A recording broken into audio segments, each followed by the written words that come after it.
everyone, welcome to our show, our sweet home Nigeria. I'm Ezemma. Welcome my people. My name is Augustina, Anyanwu. So our topic today will be youth empowerment. I know where we come from. We always talk about employment of our youths. So what are we going to do to help our youths that are roaming the streets? What do you think, my sister, this time again? This is a major topic. Oh, that involves all of us. Yes. As I know, united we stand, but divided we fall. That's true. So when it comes to youths, we're talking about all the youths. It's not only one. First of all, most of them struggle to go to school with the help of their parents. But those that stop at maybe commercial school, and when they come out, there is nothing else for them to do. They can't work in the office, and they can't even write shorthand anymore because we don't need them anymore. That's what a commercial school used to be. So if they can replace commercial school with technical schools, where children can learn trade, like I said in the last episode, some can learn plumbing because everywhere now people are building houses. That's the fun of it. They can learn plumbing. They can become electrician. Some of them, the female or the male who want to sew clothes, we can have tailors or seamstresses. You know, there are so many things technical school can teach you. Some can start fixing cars. So, I mean, like, so that they can have, that's the job ready. But somebody have to provide the environment for them and the equipment and the somebody who will teach them. You know, so I don't know if you have any other thing to contribute. Exactly, because actually it goes back to our politicians again. When we talk about the youths, see, many of them, especially this time that is election time, some of the politicians use them as dogs and use them as bodyguards. Yes, bodyguard, yes. And then when election is over, they forget them. Their job is over. They get fired. Exactly. And then, then it becomes a problem because by then what we have done is to groom them to be criminals because we use them to, play, like, I won't call it very negative roles. Play rich. They've been in vehicles with air conditioner. They do so many things. They live in a house. You give them a place to stay because they go out at all times with you. But now you want them to go back to the lifestyle where you get them before. It's not possible. It's not. And by then you have already groomed them to be criminals because maybe someone used them to foster their own, personal interest in terms of politics. But at the end, you let them roam the streets again.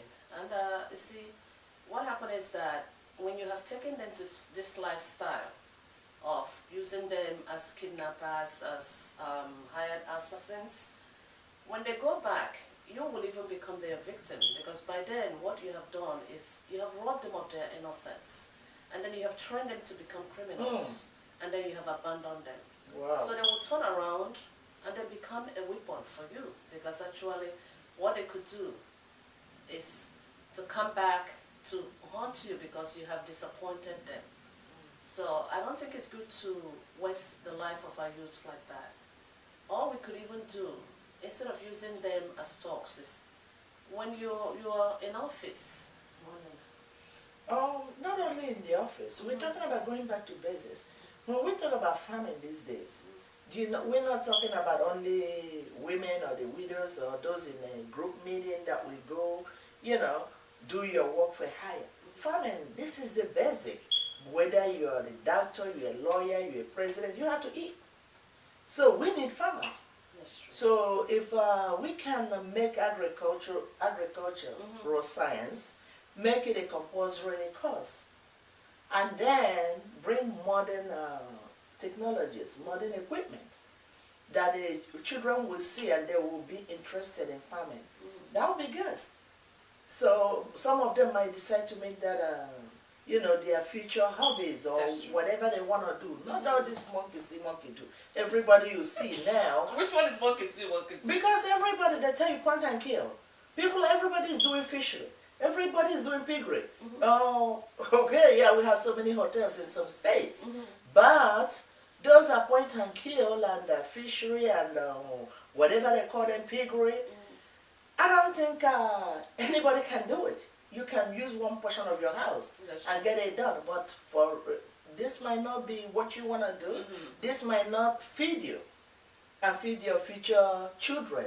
So we need to go back to basics. We need to go back and do agricultural sciences, and that will help us to know the best crops to plant. That is true. Because actually, you know, you brought us back to agriculture. Because they said a hungry man is an angry man. You see, since we don't have a lot of people that are farming that much, we end up importing some of the food. And then our youths are roaming the streets, like my friend said. And then, if they go back to agriculture, one will have enough to eat. Then there won't be need to import rice and import things that we can plant. Actually, I have to thank everyone that has gone back to agriculture, because I know some people have done so much in their own states by going back to, you know, encouraging people to go back to agriculture. But we're encouraging others. Let's focus on that, because a lot of countries actually do well when they focus on agriculture. You can even export some of those food outside instead of you importing, which will help us to keep our income in our country, inside the country, without wasting it. So today, like we said, our youths are natural go-getters. They are equal to any tax. Every Nigerian. That's why Nigerians survive no matter where you put them, no matter the country they go, because we are ready to work. Anywhere a Nigerian is. I never see Nigerians, even over where we are homeless. Even the people here, the owners, some of them don't have a job. But a Nigerian man or woman would like to have 2 or 3 jobs in order to make ends meet. But at the same time, if we encourage our youth, equip them, they're ready and willing to work. But unfortunately, there's no job. That's where the problem is. And like my friend just said, if we keep on importing food, we don't have the same health care they have. So we got to be careful what we are putting in our mouth, either the real food or the poison. Do we have the necessary medication that can help us so that we can live a little bit longer after putting all those things in our system? Yes, yes. Actually, so we'll keep to our own natural resources and our own natural food, because it will keep us healthy. And youth empowerment. We got to empower our youth. That's the futures of tomorrow. That's true. Because if we don't equip them properly, at the end, I don't know what will happen. But I am not being prejudiced or whatever, but I'm just saying that Nigeria, who happens to be the giant of Africa, we don't want to slack. We don't want to go back. That's true. We just want to make sure that we hand a clean slate to our children. And that begins now. That's our youth. These are the leaders of tomorrow. We got to recognize them. We have to know that if we treat them right, show them the right way, that Nigeria will keep on. We will not lack. People will come. Instead of our people going outside the country, other people will come to see how rich Nigeria is. Exactly. And so our politicians, please, we are calling on to you again. February is coming and many of you will go into office. Think about our youths. Think about your own children. I know most of the people that are roaming the streets are the children of the poor people. But if you have the money to send your child outside the country, why don't you use a little bit of money to also invest on the ones that are inside the country that do not have anyone that can take them outside the country? They are human beings. I mean, we talk about kidnapping, we talk about stealing, we talk about, and then the rich ones build walls and walls to prevent the poor people from getting in. But instead of using that money to build walls and even use marble to put in front of the house and everything, that little bit of that money can go towards youth empowerment. Because once the youths have jobs and they are able to fend for themselves and for their families, even the kidnapping will go away.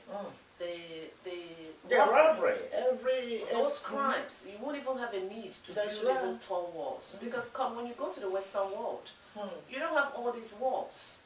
So, because when you take care of the poor around you, then you will also have peace of Everybody mind. will live happily That's ever true. after. That is true. Though I know some governors are trying. Yes, yes. But we applaud the even, ones that are doing well. We thank yes. you. Yes. Well, we have some that give them cell phones. The youth. Mm-hmm. Without a job. That's not funny. We have some That's that very give them a motorbike. That's true. But at the same time, did they get the right training? Or you give them a motorbike to go and kill themselves? In a way, that would create more problem. Please, we need proper training so that will be a lifetime clean slate you hand over to them. Do not feed them for the day. Teach them how to fish. And that's the basic. And that's the life of any country. That's true. Okay. Please be kind to our youths. The new politicians that are coming in, please be very kind to our youths. They are our future. Let's take care of them so that we can leave a very good legacy, and then they will continue the legacy that we have left for them. They're very important. Don't leave them on the side, and don't use them as weapon during your political, period. Exactly. Just remember them and treat them just like you would like your son or your daughter to be treated. Or your brother, sister, That's true. your loved ones. Yes, they are our future. At the same time, our youth, you got to be careful. You have your own conscience. Yes. Don't let anybody lead you into what your own spirit will tell you. Don't do that. So all right. So we say bye and thank you for listening to this episode. As you do it, you encourage us. And we like and welcome all suggestions. Thank you. And you have a blessed day. Thank you. Thank you.